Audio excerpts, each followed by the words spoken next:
Have you ever noticed when driving in a car that the things closer to you tend to move faster than the things farther away? Or have you ever put a finger up to your face, watching it go back and forth as you close each eye? This, of course, happens because you're viewing something from more than one perspective. It's called the parallax effect. Let's say you're trying to take pictures of your fancy new bike at the park. The bike appears to be right at the tree, but as you change your perspective, it moves towards the left because it's closer. The closer something is to you, the more it will change in position. Easy. What more is there to talk about? I guess that's it.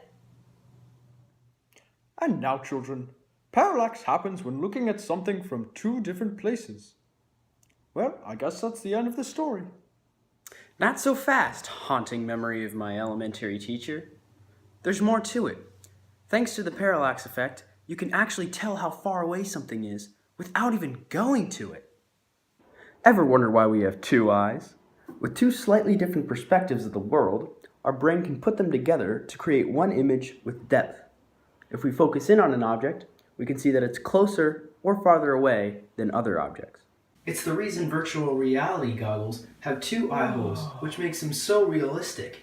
And it's the reason why the new state-of-the-art iPhone has two cameras instead of one. But what if the thing you're trying to focus on is so distant And it's too far away to measure accurately. Here's a principle with parallax. The farther away two viewing points are, the more different the perspectives will be.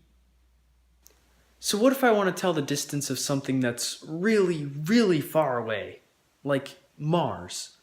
I'm going to have two viewing points that are also really far apart, like continents apart. Okay, so let's say this is the Earth, and I look at Mars from here, and then look at it again from here. It's like the Earth has a giant pair of eyes. That is really creepy. Okay, so we have the Earth, Mars, and a distant star that we're going to use as a reference point.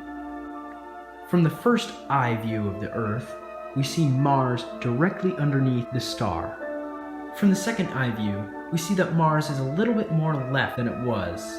To find the exact distance to Mars, you can find the difference in position, then use that to find the angles of a triangle.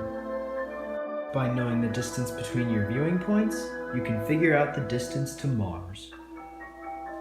Believe it or not, this is exactly what astronomers do when finding distances to objects in space. The ancient Greeks also knew of the parallax effect and used it to find the distance of the moon long ago. Pretty cool.